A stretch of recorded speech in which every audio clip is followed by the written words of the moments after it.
श्री सरस्वती मैया की जय, श्री कृष्णचंद्र भगवान की जय। आज आपको लक्ष्मी पूजन की सामग्री के संबंध में जानकारी दूंगा, अर्थात लक्ष्मी पूजन में क्या क्या सामग्री आवश्यक है। तो देखिए, लक्ष्मी पूजन में गणेश जी की पूजा होती है, षोडश मातृका, नवग्रह देवता, रुद्र कलश, दिक्पाल और लक्ष्मी माता जी की पूजन। तो सबसे पहले स्थापना के लिए लाल और सफ़ेद कपड़े की आवश्यकता होती है। तो एक लाल कपड़ा, फिर उसके बाद एक सफ़ेद कपड़ा, लगभग आधा से 1 किलो गेहूँ, आधा किलो चावल और 1 लोटा रुद्र कलश के लिए, 1 लोटा शरीर शुद्धि के लिए, 1 लोटा पूजन के लिए, 3 लोटे, 2 थाली, 1 थाली पूजन के लिए, 1 अतिरिक्त थाली कभी ज़रूरत लगे तो। गेहूं, चावल, कपड़े लाने के बाद शुद्ध जल, घी का दीपक और तेल का जलाना चाहें तो तेल का दीपक, घी और तेल का दीपक, उसमें रुई की आवश्यकता होगी, दीपक की आवश्यकता होगी और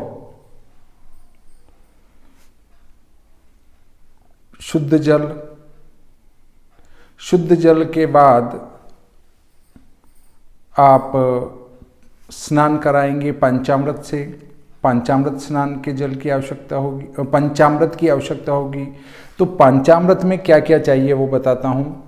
दूध, दही, घी, शक्कर, शहद, ये 5 वस्तुएं मिलाकर पंचामृत बनता है। तो शुद्ध जल से स्नान, फिर पंचामृत से स्नान, फिर शुद्ध जल से स्नान। ये कराने के बाद में आवश्यकता लगेगी आपको वस्त्र की।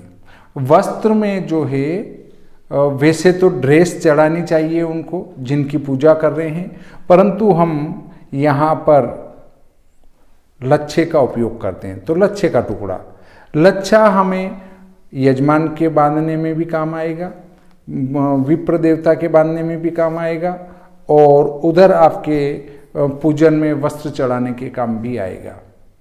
अब यहाँ पर आप अगर लक्ष्मी माता के लिए पूरी ड्रेस लाना चाहें तो पूरी ड्रेस ला सकते हैं। महिला की पूरी ड्रेस लाके लक्ष्मी पूजन में चढ़ावें। इसके बाद वस्त्र होने के बाद कुमकुम चाहिए, तो कुमकुम के बाद आवश्यकता लगेगी पुष्प की, फूलमाला मंगाएं, फूल मंगाएं और अबीर गुलाल चढ़ाने के बाद इत्र के बाद आवश्यकता लगेगी आपको धूप की। तो धूप बत्ती जलाएं, धूप की बत्ती के बाद दीप दर्शन। तो दीपक, घी का कढ़ाई है, आपने तेल का कढ़ाई है।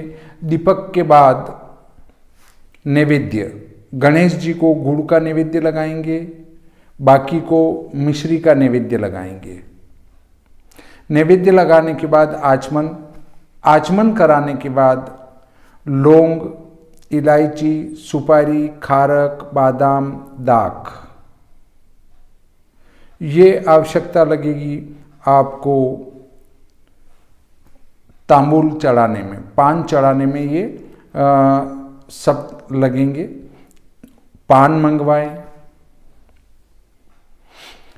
इसके बाद सुपारी संकल्प में भी आवश्यकता लगती है, तो ये सुपारी यहाँ आ जाएगी। सुपारी के बाद पान में ये सब पंचमेवा रखकर चढ़ावें। उसके बाद दक्षिणा, यथाशक्ति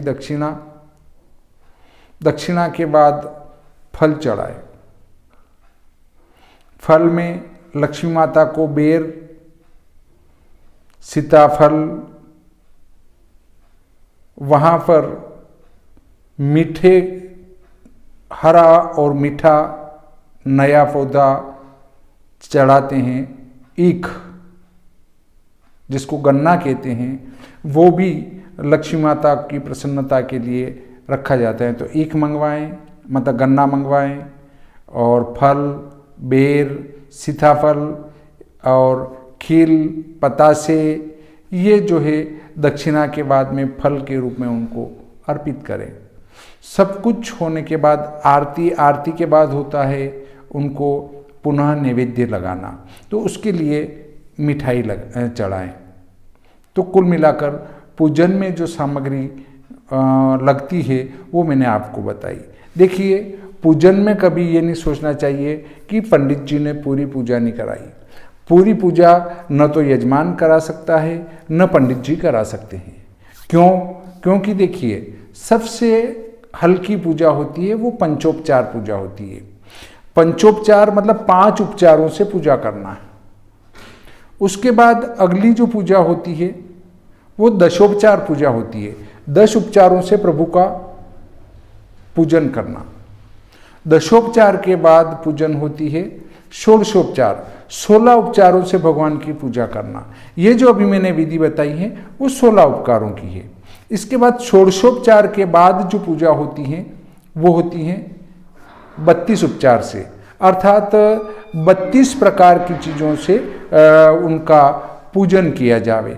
32 उपचार के बाद होती है 64 उपचार से। 64 उपचार से भी पूजा कर सकते हैं। 64 उपचार के बाद 72 उपचार से भी भगवान की पूजा होती है।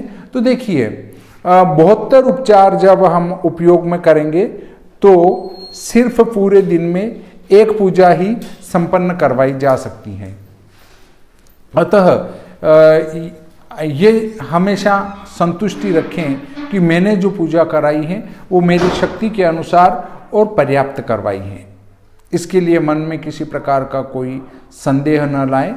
जितनी अपनी शक्ति है उतना हमने भगवान को अर्पण किया। दिखावे के लिए कुछ भी न करें। इस प्रकार आज का ये प्रकरण संपूर्ण होता है। श्री लक्ष्मी मैया की जय, श्री सरस्वती मैया की जय।